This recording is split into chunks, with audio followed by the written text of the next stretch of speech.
Vamos a comenzar poniendo pues al Señor, dirigiendo este tiempo de devocional.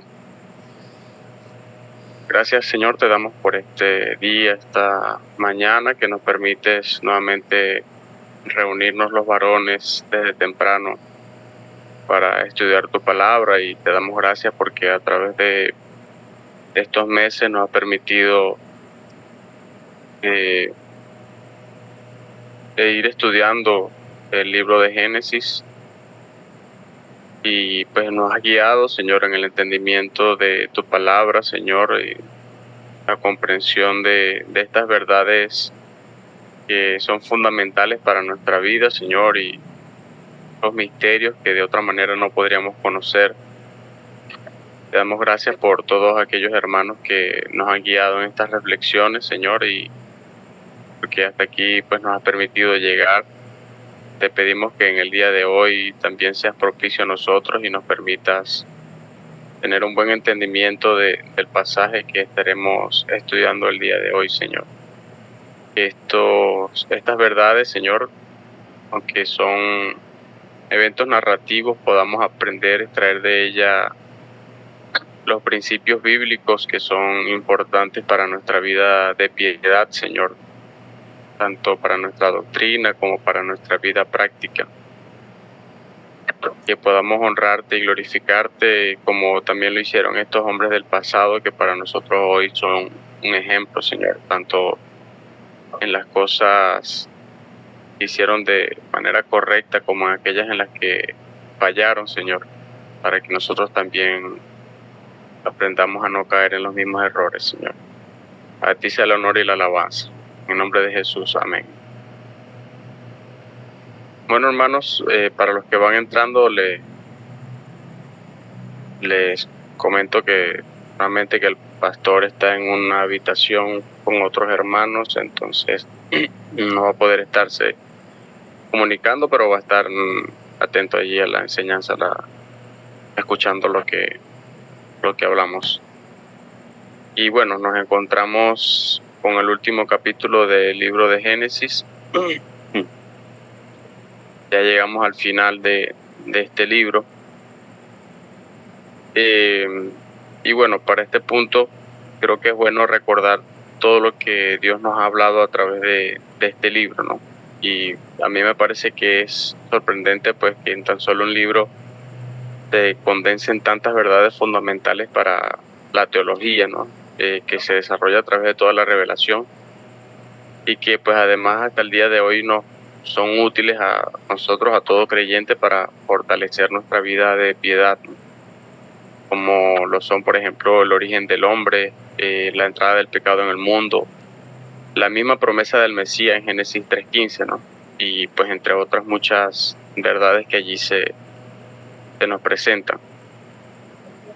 Y pues aunque en toda esta narración nos hemos encontrado con la historia de diversos personajes y de pueblos, creo que lo más importante de todo al meditar en estas lecturas es recordar que esta no es la historia de ellos, es la historia del obrar de Dios en medio de este mundo, es la historia de los planes de Dios cumpliéndose en estos personajes y pueblos. El libro de Génesis podríamos dividirlo en dos grandes bloques. Primero, la historia de la humanidad del capítulo 1 al 11, y el segundo, la historia de los patriarcas del 12 al 50. Asimismo, la historia de la humanidad los podríamos establecer en 4 hitos, ¿no? Que son la creación, la caída, el diluvio y la torre de Babel. Y la historia de los patriarcas en 4 personajes, que son Abraham, Isaac, Jacob y José. Y es precisamente la vida de José lo que hemos estado estudiando en los últimos capítulos, quien, aunque no es un patriarca, el relato hace énfasis en su vida, puesto que Dios obró en su padecimiento para preservar la vida de toda la familia de Jacob, ¿no? Y pues preservar la descendencia de la cual más adelante vendría el Mesías, ¿no? Y la familia de Jacob, pues, quienes se convertirían en las 12 tribus que conformarían el pueblo de Israel. Y por supuesto el relato también nos enseña a través del carácter de este hombre, ¿no? De José, como un modelo a seguir. Y si hacemos un recuento en la cronología de la vida de José, rápidamente, tenemos que a sus 17 años fue vendido a Egipto, pasó 13 años como esclavo en casa de Potifar y en la cárcel. Y luego a los 30 es hecho gobernador de toda la tierra de Egipto. Y luego de 9 años, entre los cuales pasaron 7 años de abundancia y 2 años de hambre, ya a sus 39 años, recibe a Jacob, un anciano de 130 años, junto con toda su familia en Egipto, ¿no? Quienes se trasladan allá para habitar en Egipto, ¿no? Luego de 17 años, habitando con su familia en Egipto, Jacob muere a la edad de 147 años, cuando tendría unos 56 años. Y luego, 54 años después de la muerte de Jacob, finalmente muere José a los 110 años. Ese es más o menos un resumen de la vida de José desde sus 17, cuando es vendido, hasta su muerte, ¿no? El capítulo 11 de Génesis marcó el final de la historia de la humanidad y el inicio de la historia de los patriarcas. Y así también este capítulo 50 que vamos a estar leyendo nos presenta una transición, pues marca el final de la historia de los patriarcas para dar inicio a la historia de la nación de Israel. El libro de Génesis culmina con una familia y el de Éxodo comienza con un pueblo numeroso, una nación. Y la verdad es que no necesitamos adelantarnos a los relatos para conocer esto, puesto que lo que ocurriría más adelante con esta familia ya había sido anunciado por el Señor a los patriarcas. En Génesis 15, Dios prometió que esta familia de poco más de 70 personas que entraron en Egipto se convertiría en una nación numerosa, que serían oprimidos 400 años, pero que Él los liberaría de la opresión y que además le daría la tierra de otras naciones. De manera que en este capítulo 50 nos encontramos con el final de un bloque narrativo donde se nos habló de la familia de los patriarcas Abraham, Isaac y Jacob.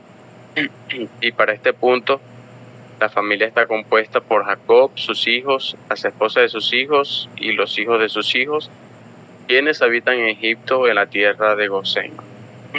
Entonces, podemos decir que nos encontramos con el final del principio. Y este capítulo lo podríamos dividir en 3 partes. En primer lugar, la sepultura de Jacob. En segundo lugar, el temor y el consuelo de los hermanos de José. Y en tercer lugar, el final de la vida de José. Vamos entonces con el primer punto y vamos a ir leyendo el pasaje en cada uno de los bloques, ¿no? Nuestro hermano Oscar nos dirigió la semana pasada en el entendimiento del capítulo 49, en el cual Jacob profetiza acerca de sus hijos, o más exactamente acerca de la descendencia de sus hijos, las 12 tribus de Israel. Luego de esto, Jacob solicita a sus hijos ser enterrados en Canaán, ¿no? En la tierra prometida, en el mismo campo donde estaban sepultados también sus padres y su esposa, ¿no? Y acto seguido fallece. Y me gustaría comenzar la lectura de esta primera parte con el último versículo del capítulo 49, para poder tener en mente la escena con la que comienza el capítulo 50. Y dice de la siguiente manera, ¿no? Comienzo con el último del 49 y luego sigo con el 50. Dice: cuando acabó Jacob de dar mandamientos a sus hijos, encogió sus pies en la cama y expiró y fue reunido con sus padres. Y ahora sigo con el 50, dice: entonces echó José sobre el rostro de su padre y lloró sobre él y lo besó, y mandó José a sus siervos los médicos que embalsamasen a su padre, y los médicos embalsamaron a Israel. Y le cumplieron 40 días, porque así cumplían los días de los embalsamados, y lo lloraron los egipcios 70 días.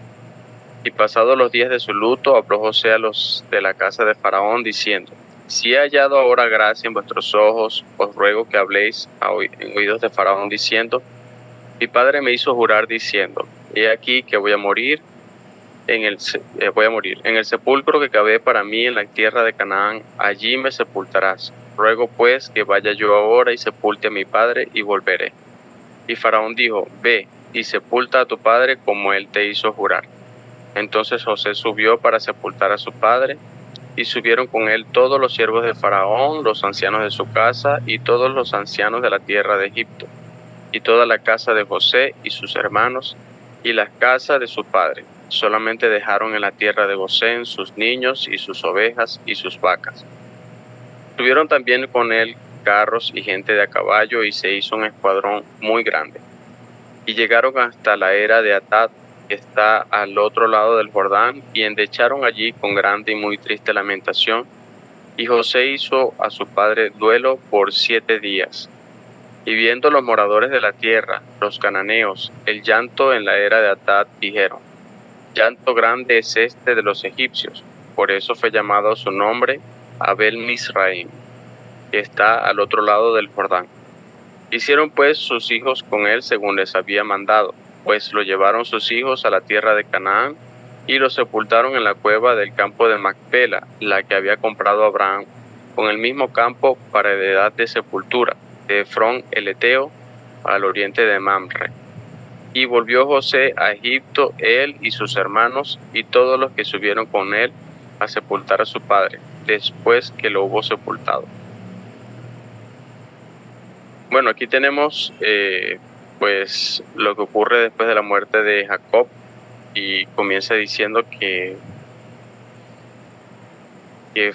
luego que José lo llora, pues él manda que lo embalsamen, ¿no? Y el embalsamiento pues era una costumbre egipcia, y aunque tenía connotaciones religiosas fuertes, los intereses de José, por supuesto, al solicitar que se realizara sobre su padre, pues no eran los mismos que perseguían los egipcios, ¿no? Quienes creían que el cuerpo debía conservarse para su vida en el más allá, ¿no? José claramente entendía que lo que quedaba en la tierra era un cascarón, ¿no? Y así lo expresa al final del capítulo, cuando antes de morir le solicita a su familia llevar sus huesos a la tierra prometida, ¿no? Sabía que ese cuerpo se degradaría, ¿no? Sin embargo, pues este cascarón no carecía tampoco de importancia para los hebreos, ¿no? Quienes tenían la costumbre de cuidar bien el cuerpo de las personas que fallecían, aunque no con la rigurosidad de los egipcios, ¿no? De esta forma, José pues aprovecha el embalsamamiento egipcio para así asegurar la preservación del cuerpo de Jacob. Nuevamente, pues esto no es con fines religiosos, sino como una forma de honrar a su padre aún después de su muerte, ¿no?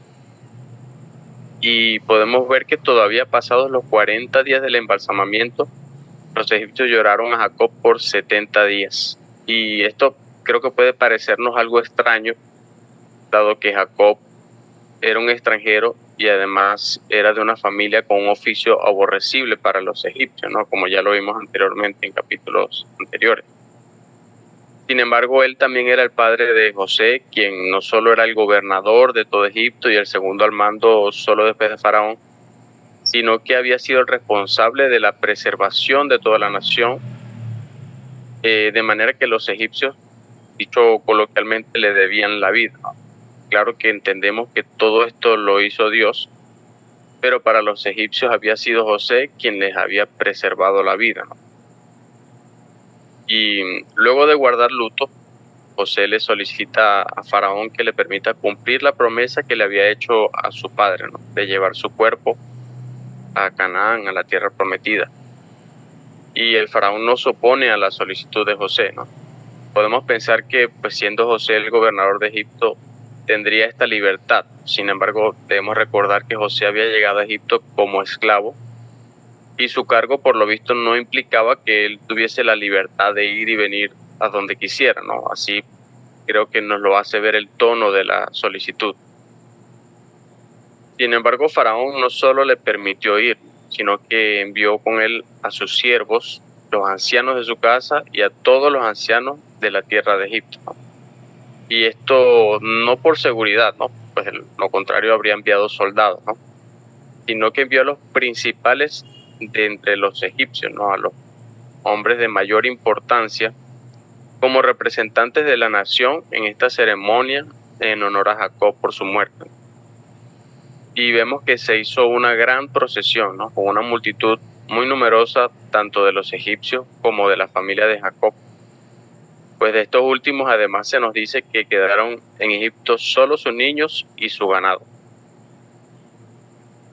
Imaginemos que fue tanta la multitud y la lamentación además de todos ellos a causa de la muerte de Jacob, que los cananeos que los vieron cuando ya llegaron a tierra de Canaán, sin saber ellos que la procesión era por causa de un hebreo, dijeron: llanto grande es este de los egipcios.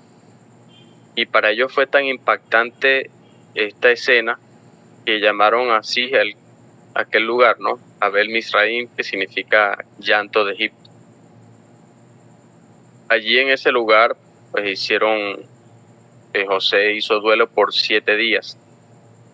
Y luego de esto, se dirigieron a Mamre y sepultaron allí a Jacob en la heredad donde yacían también sus padres y su esposa, ¿no?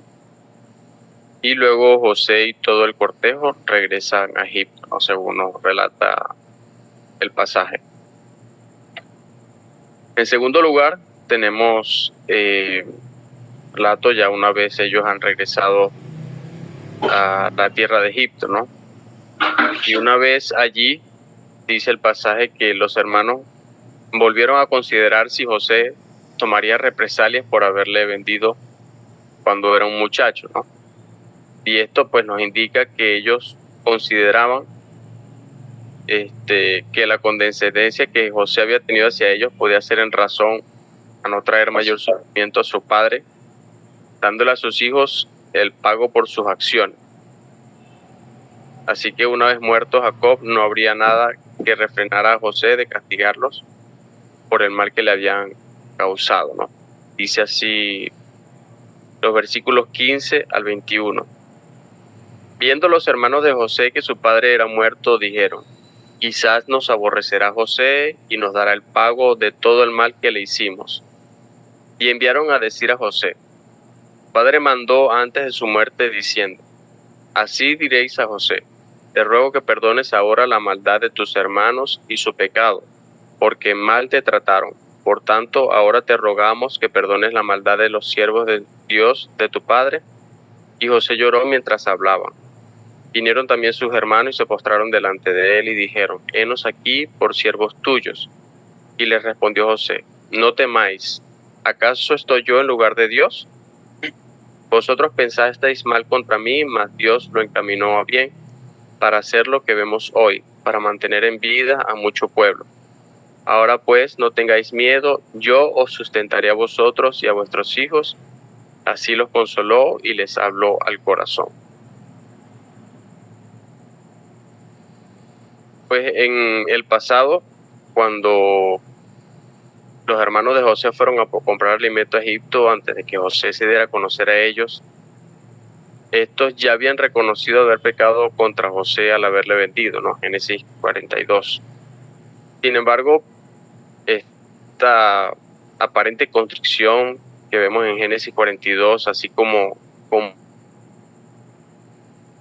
ahora, no podríamos entenderlo como un reconocimiento, pues, de su pecado como un acto de arrepentimiento genuino, sino más bien como un pensamiento supersticioso que, pues movido por las circunstancias, los llevó a pensar que estaban recibiendo la retribución por sus actos, ¿no? En aquel entonces, cuando dijeron que todo esto les ocurría por haber hecho esto con José y no haber escuchado su clamor.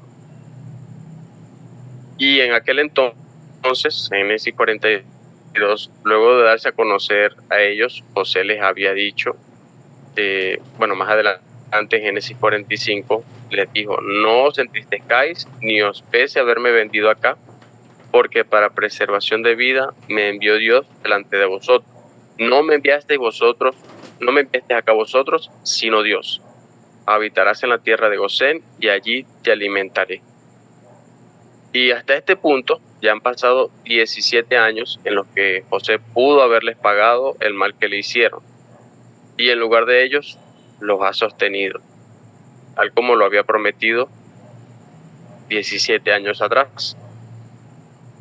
Estos hombres no manifestaban realmente un entendimiento de las verdades espirituales.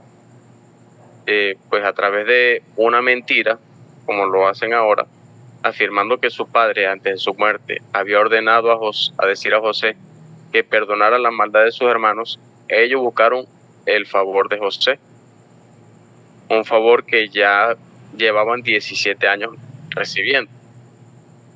Sin embargo, vemos que ese temor seguía estando en sus corazones. Pero José los consoló con las mismas palabras que ya les había dicho antes, reiterando pues su compromiso con ellos y el carácter de su corazón de haber perdonado la maldad del corazón de ellos, ¿no? Y todo lo que ellos le habían causado. Y más aún entendiendo que todas estas cosas, como él mismo lo había expresado a ellos, las había hecho el mismo Señor para preservación de su vida, ¿no? Dice en los versículos 19 al 21, como acabamos de leer, no temáis, ¿acaso estoy yo en lugar de Dios? Como diciendo, pues no soy yo el que pudiera tomar represalias por sus acciones, ya eso queda de parte de la justicia de Dios. Él por su mano no iba a hacer nada al respecto, ¿no? Y dice, vosotros pensasteis mal contra mí, mas Dios lo encaminó a bien para hacer lo que vemos hoy, para mantener en vida a mucho pueblo. Ahora pues, no tengáis miedo, yo os sustentaré a vosotros y a vuestros hijos. De manera que José tiene claro entendimiento de que lo que ocurrió y el mal con el que ellos actuaron era parte del plan de Dios para preservación de muchas vidas, ¿no? Y les vuelve a hablar a su corazón y a consolarlos, diciéndole, no tengáis miedo, yo sustentaré a vosotros y a vuestros hijos. Y llegamos pues al final de la vida de José, en los versículos 22 al 26, que dice, y habitó José en Egipto, él y la casa de su padre, y vivió José 110 años, y vio José los hijos de Efraín hasta la tercera generación. También los hijos de Maquir, hijo de Manasés, fueron criados sobre las rodillas de José. Y José dijo a sus hermanos, yo voy a morir, mas Dios ciertamente os visitará y os hará subir de esta tierra a la tierra que juró a Abraham, a Isaac y a Jacob. E hizo jurar José a los hijos de Israel diciendo, Dios ciertamente os visitará y haréis llevar de aquí mis huesos. Y murió José a la edad de 110 años y lo embalsamaron y fue puesto en un ataúd en Egipto. Vemos que este capítulo y este libro culminan relatando el final de la vida de José. José pudo conocer su descendencia hasta la tercera generación, es decir, a sus bisnietos, quienes probablemente estarían pequeños para cuando José murió, si consideramos que sus hijos, Manasés y Efraín, le nacieron cuando él tenía entre unos 30 y 37 años, y una generación es de aproximadamente 40 años. Antes de morir, José, pues al igual que lo hizo Jacob, dio instrucciones a su familia de llevar sus huesos a la tierra prometida.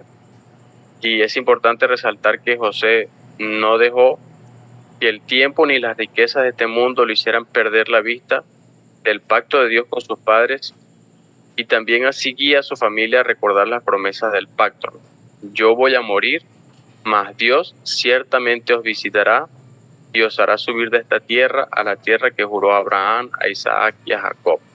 Él teniendo en mente la promesa, no perdiendo de vista ello, entiende que Dios haría volver a su nación, a su pueblo, a la tierra prometida, y sus huesos serían llevados allá para ser sepultados junto a sus padres, ¿no? José había sostenido a su familia durante ya 71 años en Egipto, ¿no? Pues muere de 110, ¿no? Y había sostenido ya a 3 generaciones. las cuales seguramente habían depositado para este punto su confianza en él, ¿no? Pero él les recuerda que su vida acabaría, es decir, él les dice, yo voy a morir, que su existencia pues era temporal, pero que Dios es eterno y sus promesas son firmes. Pues le dice, Dios ciertamente os visitará y os hará subir de esta tierra a la tierra que juró padres, ¿no? Finalmente se nos dice que José murió a la edad de 110 años y fue embalsamado y fue puesto en un ataúd en Egipto. Allí su cuerpo entonces esperaría el cumplimiento de la promesa del pacto para entonces ser sepultado en la tierra prometida. Creo que hay mucho que aprender en el relato de la vida de José, bueno, así como todo lo que hemos aprendido a través de todo este libro para nuestra vida de piedad. Pero en particular deseo resaltar en este último capítulo la centralidad que siempre demostró a lo largo de su vida, experimentando tanto dolor como placer, ¿no? Desde joven, el Señor le mostró a José sus planes a través de sueños, ¿no? Y los padecimientos por los que pasó luego, que parecían echar por tierra lo que Dios le había mostrado, nunca lo hicieron desviar su mirada de las cosas eternas, ni siquiera dudar de la justicia de Dios al llevar a cabo sus planes de esta manera, ¿no? Haciéndolo pasar a través de múltiples sufrimientos e injusticias. Pero luego de haber visto cumplidos sus sueños, y no me refiero a sus sueños personales, sino a los sueños de Dios, tampoco los placeres de esta vida, siendo gobernador de Egipto, teniendo poder y riquezas, lograron desviar su mirada de las cosas celestiales, ¿no? Hacia las cosas terrenales de este mundo, ¿no? Sino que él estaba consciente de su temporalidad en este mundo y no olvidó nunca las promesas de Dios para su pueblo, ¿no? Recordando siempre el pacto que Dios había hecho para con sus padres de la tierra prometida. Y bueno, mi oración es que Dios nos conceda desarrollar un carácter similar al de José, similar al de Cristo, que pues ni los padecimientos ni tampoco los placeres de este mundo logren desviar nuestra mirada de las cosas eternas. Seremos hermanos y bueno, luego tendremos tiempo de compartir el mensaje. Gracias te damos, Señor, por este último capítulo del libro de Génesis, porque nos permitiste recorrer todo este libro en el aprendizaje de todas estas verdades desde el inicio del mundo, la creación del hombre, su caída, Señor, pero también la promesa de la simiente de la mujer, Señor, la promesa de Cristo, y cómo a través de todo este relato del libro de Génesis hemos podido ver cómo has mantenido tu promesa, Señor, aunque tus planes parecieran dar altibajos. Sabemos que se llevan a cabo con total precisión, Señor, porque aún nuestro pecado, Señor, nuestros males, nuestros padecimientos, todos están dentro de tus planes para llevarse a cabo a cabalidad, Señor. Que sabemos que fueron cumplidos así en la persona de Cristo. Damos gracias porque estas verdades son fundamentales para fortalecer nuestra vida, Señor, viendo cómo hombres del pasado se mantuvieron firmes a través del sufrimiento, cómo aún las riquezas de este mundo no desviaron sus corazones hacia las cosas terrenales, Señor, sino que su mirada estuvo puesta en los cielos, Señor, en las cosas eternas. Ayúdanos a imitar el carácter de estos hombres como José y que nuestra vida sea una vida irreprensible, Señor. Gracias te damos y permítenos meditar en ello cada día de nuestra vida, Señor, y ser imitadores de estos hombres como ellos lo fueron de Cristo. A ti sea el honor, Señor, la honra y la alabanza. En el nombre de Jesús. Amén. Bueno, hermanos, si tienen comentarios acerca del pasaje, adelante. Recuerdo que el pastor está junto con otros hermanos en una habitación y por eso no puede comunicarse, aunque nos está pues escuchando. Tenemos unos minutos antes de que finalice la reunión. Hermano, gracias Señor por esta reflexión que nos invita a que recordemos todo lo que el Señor hace por nosotros, lo fiel que Él es, y pues el gran ejemplo que nos deja pues José con toda su integridad, a pesar de todos los embates que recibió, ¿no? Así que bueno, gloria al Señor por esta reflexión. Gracias, hermano. Así es. Gracias. Gracias por la reflexión. Y bueno, sin duda, de todas las cosas que mencionabas, pues es admirable cómo el Señor mantiene su promesa. Y creo que nosotros debemos mantener siempre en nuestra mente esa fidelidad del Señor a Él mismo, porque este mundo pues siempre es cambiante, siempre hay altibajos a nuestro alrededor, nuestros sentimientos también son cambiantes, volubles. Entonces debemos mantener siempre nuestra mirada puesta en el Señor, en el que no cambia, y bueno, permanecer firmes en Él. Y creo que la vida de José ayuda a eso, es un ejemplo para nosotros hoy.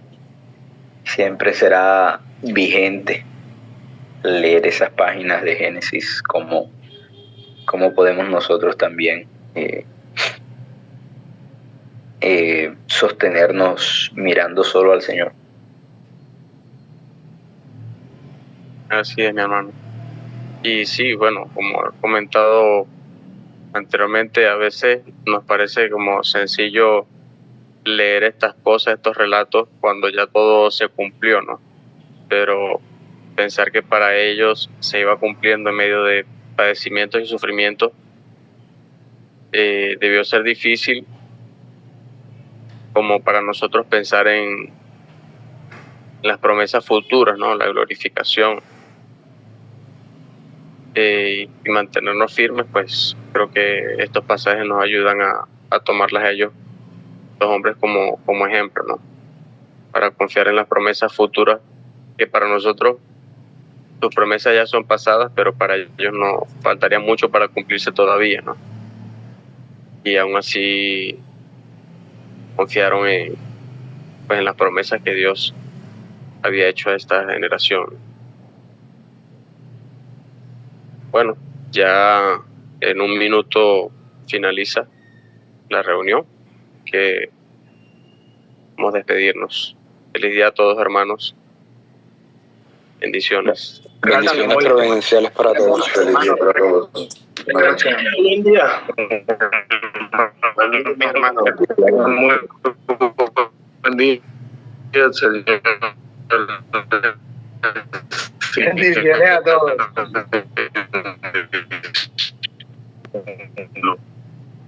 Feliz día, mis hermanos. Feliz día.